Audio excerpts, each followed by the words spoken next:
my limited experience on the Agile program, if I look at the quality of the research outputs in terms of how they get picked up by other people, what other people think about them, I don't see any diminution of impact or quality coming through because it happens to be policy focused or solutions focused.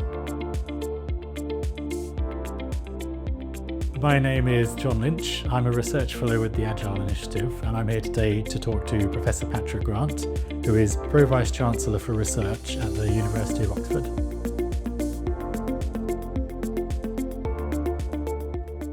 We really want interdisciplinary research.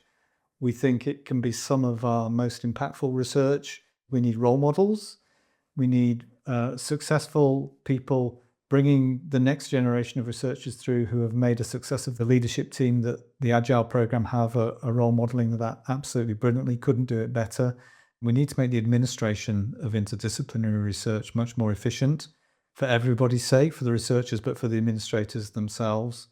In Agile, we're working with a large number of departments across different divisions. They've been very supportive, but it's created a lot of interfaces between departments in finance, in human resources. One thing I've learned is how important it is, if you're going to bring people together who haven't worked together before, is finding the right environment to do that in.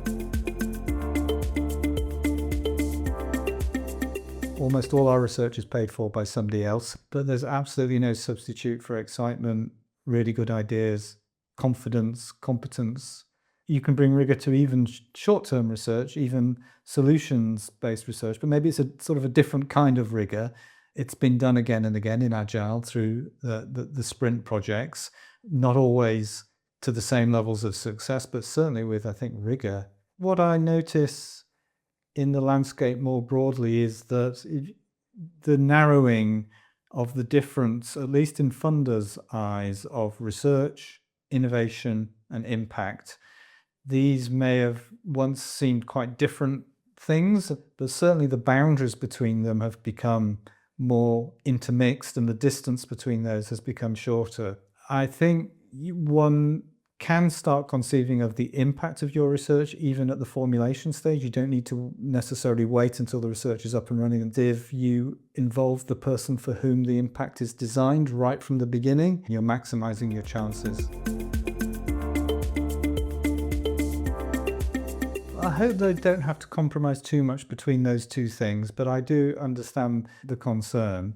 In my limited experience on the Agile program, if I look at the quality of the research outputs in terms of how they get picked up by other people, what other people think about them, I don't see any diminution of impact or quality coming through because it happens to be policy focused or solutions focused. You can build a really great career on doing that kind of research. I hope the strategic plan shows that we are committed to recognizing interdisciplinary research. In a sense, our funders are driving us in that direction. We're not pushing an agenda which there's really any objection to. I just think we've got to, give it the biggest boost we can. I'm really proud of what the leadership team have done and all the researchers and the people who support them. It's really been a tremendously successful program. But I do notice that the leadership team and everyone has put in a huge effort. It has been quite a labor of love at times. Things I'm most proud about is how positively the researchers who have actually worked on the program talk about the research that they've done and the manner in which they have done it. If we want to make a lasting change, it'll be that cadre of researchers who go on in and outside the university to advocate this type of research and this way of doing it. Highly impactful, short-term, focused, co-created research that will lead to the biggest cultural change in the end.